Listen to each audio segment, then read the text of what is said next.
What up? All right, guys, welcome back to the channel. It's been a really long day, like really long day with lots of Airbnb stuff, which is normally very easy, but it was kind of exhausting today. But I'm kind of excited to have a nice, like, peaceful read right now. So anyway, yeah, let's just jump right into it. All right, so today we're doing chapter 10.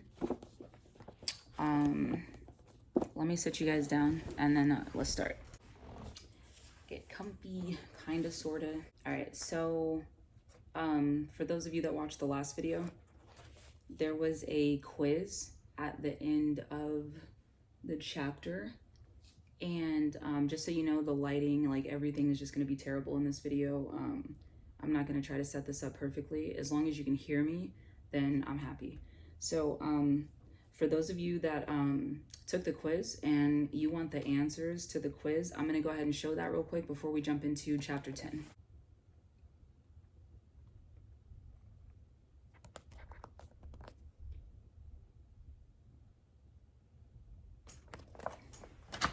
And since this is like kind of terrible, since this is terrible lighting, let me just go ahead and read them for those of you that do want the answers.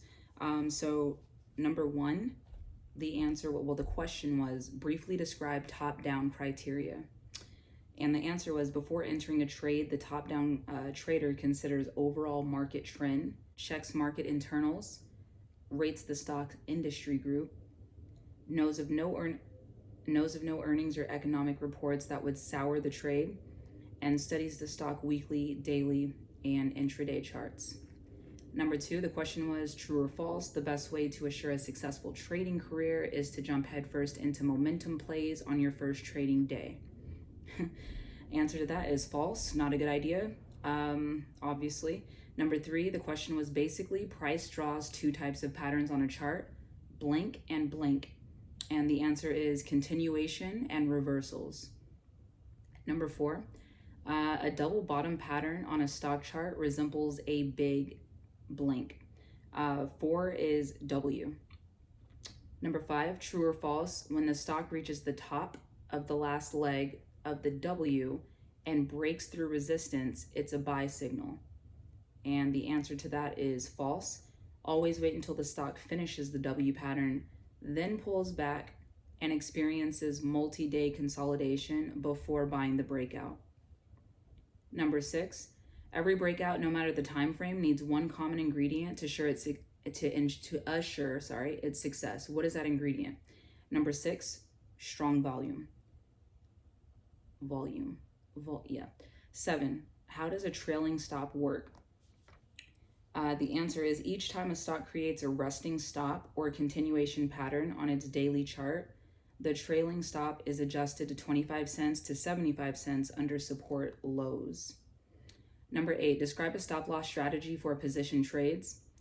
The example they gave was, a risk management plan for position trades is to exit the trade if or when the stock breaks the initial trend line and closes below it. Number nine, when you're ready to buy a stock, in which order from the top down is the optimum moving averages lineup? A, 200, 50, 20, or B, 50, 20, 200, or C, 20, 50, 200. And the answer to that is 20, 50, 200. And then the last one is true or false. A wise trader buys half of his or her position at the breakout and the other half at the next pullback, reversal, or breakdown. Number 10, true. All right, cool. So chapter 10 is the swinging day trader. I think this will be pretty good. All right, so let's jump into it. We owe a debt of gratitude to a 12th century Italian mathematician who wrote several highly regarded texts named Leonardo Pisano and nicknamed Fibonacci. In one of his books, I think this is Liber Abaci, or I'm probably saying that wrong, Book of Calculation, he posed the problem, if a pair of rabbits is enclosed for 1 month, how many pairs of rabbits can be produced from that pair in 1 year if every month each pair begets a new pair. Believe it or not, in his studies with rabbits, he discovered the unique relationship among a series of numbers that are now referred to as Fibonacci numbers. Interesting. Fibonacci numbers are the Fibonacci number sequence develops by starting at 1 and adding the previous number. The sum is the new number. For example, 0 plus 1 equals 1, 1 plus 1 equals 2. This goes on for a while. 2 plus 1 equals 3, so on and so forth. Therefore, Fibonacci numbers are 1, 2, 3, 5, 8, 13, 21, 34, 55, 89, 144, and 233, and so on. A Fibonacci number equals 1.618 times the preceding Fibonacci number. In turn, a Fibonacci number equals 0.618 times the following Fibonacci number. Analysts anticipate changes and trends by using 4 popular Fibonacci studies: arcs, fans, time zones, and the most popular, retracements. On a Fibonacci scale of 0 to 100, the retracement level within that scale, the retracement levels within that scale are 38.5%, 50%, and 61.8%. It's amazing how many creatures in nature, human beings included, are proportioned exactly to those ratios. Those familiar with the Elliott wave theory know wave counts adhere to the Fibonacci numbering sequence. Many trading software platforms offer Fibonacci studies as part of their charting features. Later, I will recommend you apply the retracements to your E-mini S&P futures chart. How fascinating, you mutter, scratching your head, but what's this got to do with me making big bucks in the market? Plenty, especially when it comes to the numbers 2, 3, and 5. From now on, we're going to keep these numbers 2, 3, and 5 in the forefront of our minds. These numbers crop up repeatedly on charts, and we use them to help predict price movement. We'll also talk more about Fibonacci levels in the later chapters. Stocks in strong uptrends tend to move up 3 days, then down, pull back for 2. Or they move up for 5 days, then retrace for 3 days. And a downtrend, reverse those numbers. A probable pattern is 3 days down, followed by 2 rally days or 5 days down and 3 days up. If a stock moves down for 4 days, you can bet it will continue into negative territory into the 5th day. This always happens, except when it doesn't. In Pitbull, renowned trader Martin Schwartz cites his 3-day rule. Whenever a stock like a Microsoft or Intel has a large 3-day move in one direction, you do not want to be buying on the 3rd day or selling short on the 3rd day of a down move. That's a sucker play. Usually stocks will have big moves in 3 days. The first day, the smart people are moving. The second day, the semi-smart people are moving. And by the 3rd day, the dunces have finally figured it out. This is an important rule. If the stock has bad news and it sells down, by the 3rd day, you may want to start looking to buy it because the bad news probably has been fully discounted. Money-making setups for swing trades and day trades.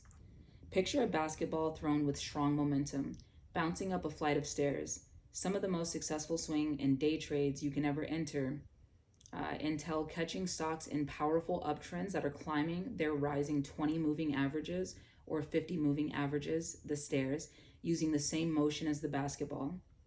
They rise for 2 to 5 days, 3 is average, then pull back or consolidate for 1 to 5 days. 2 is common. As a savvy trader, you'll choose patterns that display orderly moves and appear reasonably predictable. If top-down criteria is bullish, swing and day traders watch for the pullback or consolidation for a nice spring day bounce off of the moving average to enter. Reverse this method to sell short. The nice spring day is confirmation that bulls are back in charge of the uptrend. For swing trades, it's extremely profitable to target the initial breakout and enter as price trades above pullback resistance, especially when the price begins to bounce from 20 or the 50 moving average. As long as the uptrend or downtrend stays intact, you can enter and exit at key support and resistance points. Just remain aware that extremely toppy, frothy stocks sell off fast. Once in the swing trade, if it all goes well, you'll enjoy the ride for 2 or 3 days. With luck and good risk management, you can earn a multiple point profit. When you're trading strictly intraday, you can use the same setup from the daily chart. That's where the potential momentum is going to be with, or that's where the potential momentum is going to be with. With intraday trades, though, we jump in as soon as possible. As the stock bounces off the 20 or the 50 moving average, you drill down to your 5 and or 15-minute charts and buy as price rises above consolidation or pullback resistance on a daily chart. Plan to sell before the market closes. When you're monitoring, well, that would be for stocks, not crypto. When you're monitoring stocks with these criteria, keep the consolidation patterns and flag patterns in the mind from chapter 9. The patterns work in all time frames. Then scan your daily charts for stocks that, number 1, are moving in an uptrend, number 2, are presently climbing up their 20 or 50 moving average in an orderly stepping pattern. If I say MA, that just means moving average. I'm just going to shorten that up. Have pulled back or consolidated for 1 or 2 days and are nearing the supporting moving average.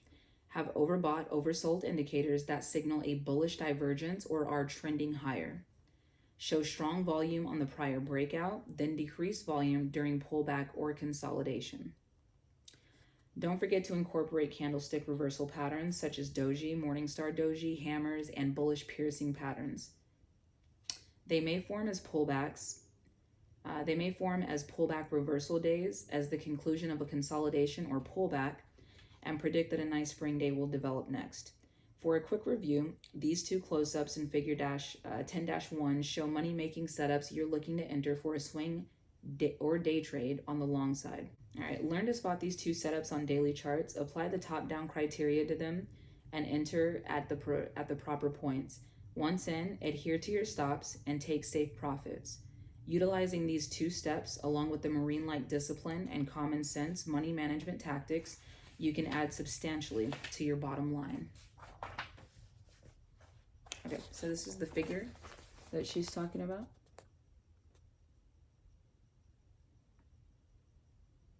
So in figure 10-2 and 10-3 and 10-4, there's a display of the setup for swing trades and day trades using stocks in an uptrend, 20 or 50 MA support, and entries on nice spring days. So here's the first one.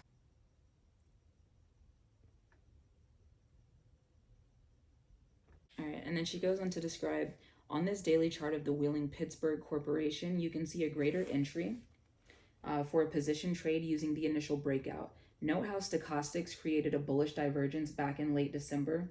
The obvious breakout arrived on January 24th. This breakout of nearly 3 points on the first day presents a great incentive to create a watch list of basing stocks. You would have entered at 9.54, just as the steel producer shot over the consolidation highs. Jesus Christ. In this case, most swing traders would have held the stock on the strength of its momentum for the 4th day run-up. I didn't point out the breakout in late April that delivered that big gap up because the nice spring day sitting on the 50-day MA dotted line closed under the 20 MA. My personal rule dictates that I don't buy stocks trading under the 20 MAs. Early in May, WPSC offered another pullback and nice spring day. Clue: 3 candles in a row with lower shadows indicate buyers are present. An entry at 22.39 carried traders to at least the current high of 27.50. An automatic trailing stop on this one would help lock in profits. All right, so there's a couple more figures just kind of showing the same thing there.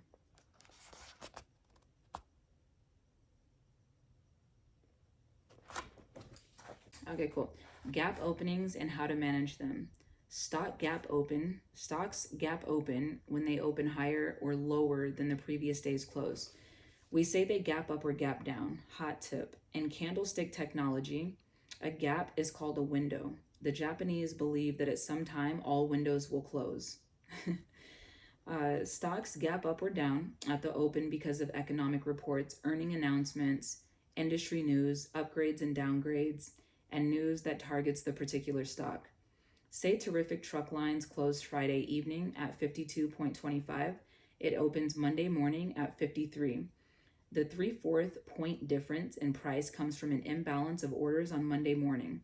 More buy orders than sell orders cause the specialist or market maker to open in at a higher price on Monday morning.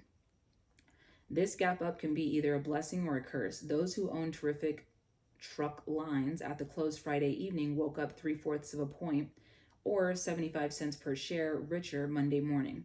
If you didn't own terrific but had been waiting for days for the perfect setup to enter long, the gap up negates your entry at the open Monday morning. A common practice in the trading community is to fade the gap. That means whatever direction the gap is headed, we take the other side. To fade a market, take a trade in the opposite direction of the prevailing trend. Volume is key in gapping trading. A stock that gaps up at the open on heavy volume will likely have enough demand to overcome shorts and selling pressure. It may go higher. The reverse is true with gaps down. On the other hand, stocks that gap up at the open on light volume attract short sellers like white on rice. The light volume indicates low commitment, so shorting the gap can offer a great momentum trade opportunity. The reverse is true with gaps down on light volume. When a stock gaps open more than 35 cents from its prior close, for swing trades, it's best to wait for it to pull back and then reverse higher. For the safest entry, wait until it trades over the initial intraday high, then buy. Use common sense with gap openings. If a $5 stock gaps open 35 cents, the gap represents a large percentage of price. Wait to see how the stock handles the opening minutes before trading. If an $80 stock gaps open 35 cents, it's not as significant. It's the stock's behavior after the gap that should receive your attention. Hot tip: when a stock gaps up, trades above its opening price all day, then closes near the daily high, odds suggest that stock will move even higher. These odds improve if the stock closes over the previous day's high. If you're momentum or day trading, watch the stock for the first 15 minutes to see if it fills half of or all of its opening gap. Strong stocks typically fill less of their gap than weak stocks. Again, keep an eye on volume. Here's another example. TTL closed at $52.25 Friday evening. It opened at $53 on Monday morning. It might shoot up from $53 to $53.50 in the opening minutes. Then, typical of most stocks that gap open, especially if it's on low volume, drop like a stone during the next 10 minutes to about $52.25. It waffles around through the 9:45 to 10:15 a.m. reversal period. At 10:15 a.m., TTL starts showing life again. When it breaks above 53.50, it formed resistance there at the day's high. Then buy and place a stop under the support zone. The price patterns indicate it's strong and it has a good chance of continuing to rise up as long as the market stays in positive territory. On the flip side, some stocks gap open, use all of their energy during the first price spike, then tank and stay down for the day. That's another reason you avoid buying stocks that gap open. The reverse happens when a stock gaps down at the open. Scenes like this one cause sweaty palms for those holding long overnight positions. TTL closes at $52.25 Friday evening, and then it opens on Monday morning at $51.75. Typically, it slides down a bit more, maybe to previous support at $51.50. Then the buyers and traders fading, in this case buying, the gap arrive. Maybe. If bulls do arrive within minutes, TTL will recover in some territory. Just how much territory depends on the market conditions and the reason TTL slid in the first place. Trader terminology for stocks that gap down, then recover lost ground is gap and snap. When you're waiting to short a weak stock and it gaps down on low volume, wait until the gap fill takes place. Resistance re-exerts pressure and the stock begins to tumble again. Hanging man, doji, and dark cloud cover candle patterns are extremely useful to indicate the gap fill is complete. If the price remains above the opening gap for the first hour of trading, it's a bullish sign. Hot tip: stocks that gap open on big volume tend to continue their momentum high. Intraday, stocks that gap open low volume are inclined to close the gap quickly. To hold overnight or to not hold overnight. Swing trades necessitate holding positions overnight. The preceding explanation of gaps explains why holding stock overnight can make you yell with happiness or pass out cold. It all depends on your personal risk tolerance levels. One camp of day traders would sooner stop breathing than hold a position overnight. Other traders make fine profits on overnight plays. I belong to the latter camp. I've made more money buying a stock 5 minutes before the market closes and selling it the next morning just seconds after it opens. Dissenters argue